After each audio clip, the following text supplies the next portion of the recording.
Assalamualaikum warahmatullahi wabarakatuh. Perkenalkan, nama saya Sobrina Salsabila. Di sini saya akan menjelaskan materi dari bagian-bagian tumbuhan. Ilmu pengetahuan alam, kelas 4, tema 3, subtema 1, pembelajaran 3. Sebelum kita menjelaskan materi yang akan kita bahas, alangkah lebih baiknya kita berdoa terlebih dahulu. Berdoa menurut kepercayaannya masing-masing, dimulai. Berdoa selesai.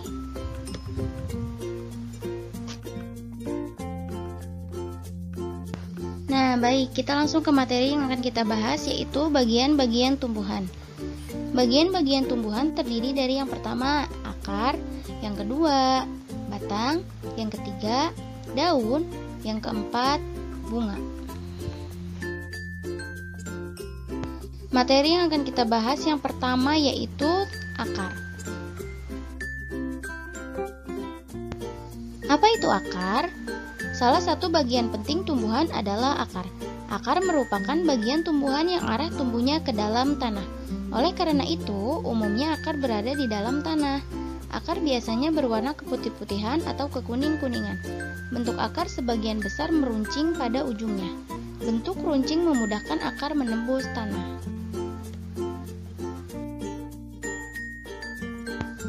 Akar dikelompokkan menjadi dua, yaitu akar serabut dan akar tunggang. Bagaimanakah ciri-ciri akar serabut dan akar tunggang? Nah, berikut ada gambar dari akar serabut. Akar serabut berbentuk seperti serabut. Ukuran akar serabut relatif kecil, tumbuh di pangkal batang dan besarnya hampir sama. Akar semacam ini dimiliki oleh tumbuhan berkeping satu atau monokotil. Misalnya, kelapa, rumput, padi, jagung, dan tumbuhan hasil mencangkok. Selanjutnya, ada gambar dari akar tunggang. Akar tunggang adalah akar yang terdiri atas satu akar besar yang merupakan kelanjutan batang, sedangkan akar-akar yang lain merupakan cabang dari akar utama. Perbedaan antara akar utama dan akar cabang sangat nyata. Jenis akar ini dimiliki oleh tumbuhan berkeping dua atau dikotil, misalnya kedelai, mangga, jeruk, dan melinjo.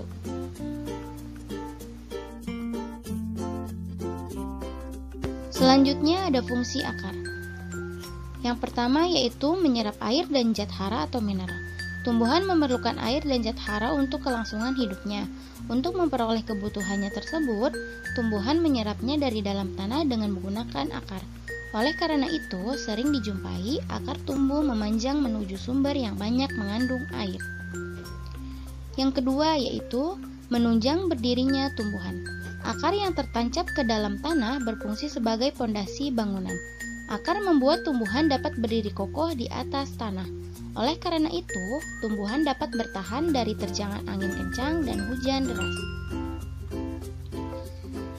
Selanjutnya, fungsi dari akar yang ketiga yaitu sebagai alat pernapasan. Selain menyerap air dan zat hara, akar juga menyerap udara dari dalam tanah. Hal ini mungkin dilakukan karena pada tanah terdapat pori-pori. Melalui pori-pori tersebut, akar tumbuh memperoleh udara dari dalam tanah. Yang keempat, fungsi dari akar yaitu sebagai penyimpan makanan cadangan. Pada tumbuhan tertentu seperti ubi dan bengkoang, akar digunakan sebagai tempat penyimpan makanan cadangan. Biasanya, akar pada tumbuhan tersebut akan membesar seiring banyaknya makanan cadangan yang tersimpan. Makanan cadangan ini digunakan saat menghadapi musim kemarau atau ketika kesulitan mencari sumber makanan.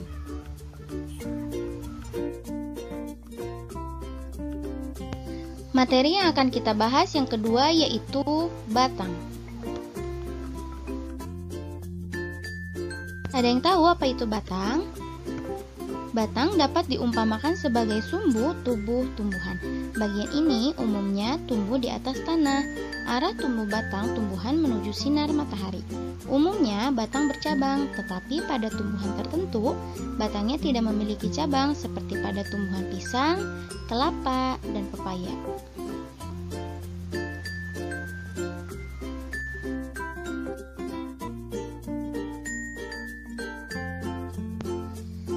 Batang tumbuhan dapat dikelompokkan menjadi 3 jenis, yaitu berikut ada contoh dari batang berkayu, batang rumput, batang basah.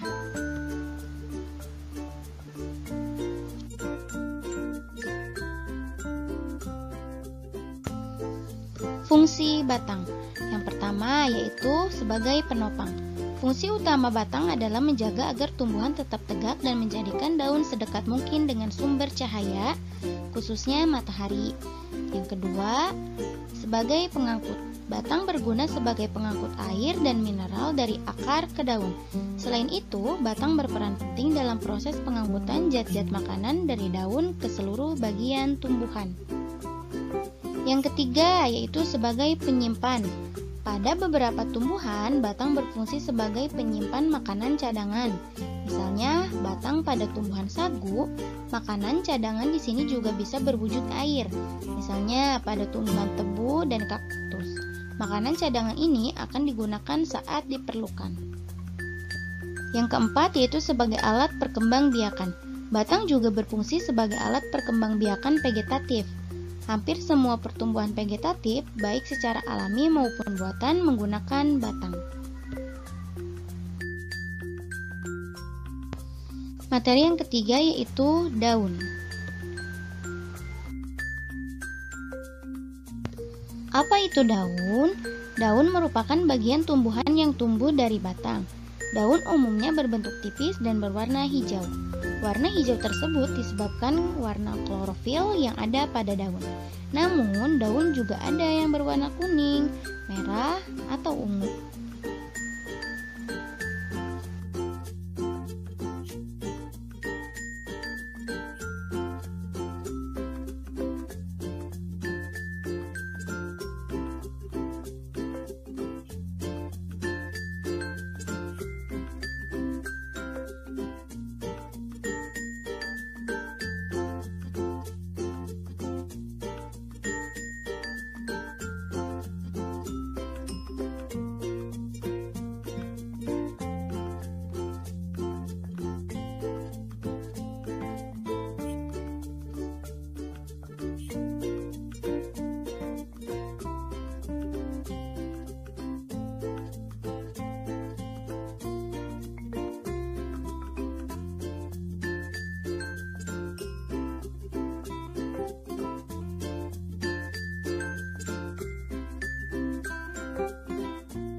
Berikutnya yaitu fungsi daun. Yang pertama, pembuatan makanan.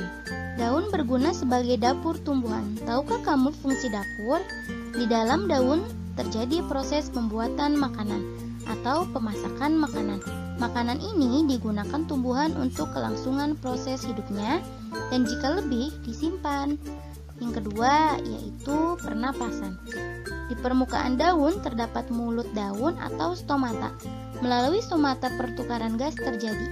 Daun mengambil karbon dioksida dari udara dan melepas oksigen ke udara. Proses inilah yang menyebabkan kamu merasa nyaman saat berada di bawah pohon pada siang hari. Yang ketiga yaitu penguapan. Tidak semua air yang diserap akar dipakai oleh tumbuhan. Kelebihan zat air ini jika tidak dibuang dapat menyebabkan tumbuhan menjadi busuk dan mati. Sebagian air yang tidak digunakan dibuang melalui mulut daun dalam bentuk uap air. Pada malam hari, kelebihan air dikeluarkan melalui sel-sel pucuk daun. Proses ini disebut gutasi.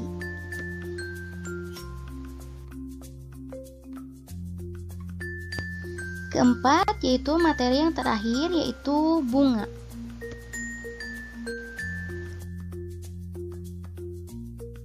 Apa itu bunga? Bunga yang memiliki tangkai, kelopak, mahkota, benang sari, dasar bunga, dan putik disebut bunga sempurna. Jika memiliki semua bagian kecuali putik, maka disebut bunga jantan. Jika memiliki semua bagian kecuali benang sari, maka disebut bunga betina. Bunga yang memiliki benang sari dan putik disebut bunga hermafrodit.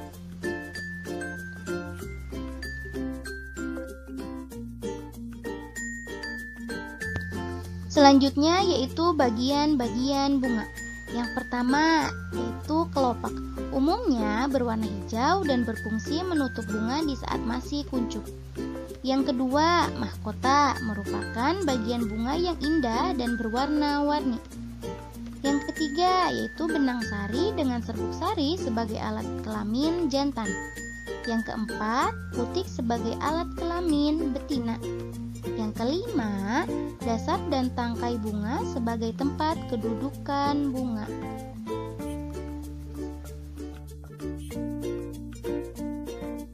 Selanjutnya yaitu fungsi bunga. Ada yang tahu fungsi bunga apa? Fungsi bunga yang utama adalah sebagai alat perkembangbiakan. Perkembangbiakan generatif merupakan perkembangbiakan yang didahului pembuahan. Pada tumbuhan berbunga, pembuahan yang terjadi didahului dengan penyerbukan. Penyerbukan adalah peristiwa jatuhnya kepala serbuk sari ke kepala putik. Bagian bunga yang paling menarik adalah mahkota. Mahkota yang indah dan berbau menyengat menarik perhatian serangga, seperti kupu-kupu, kumbang, dan lebah. Akibatnya, tanpa disadari, proses penyerbukan terjadi. Sedangkan bagi manusia, bunga dapat dimanfaatkan sebagai hiasan, perlengkapan upacara adat, dan bahan rempah-rempah.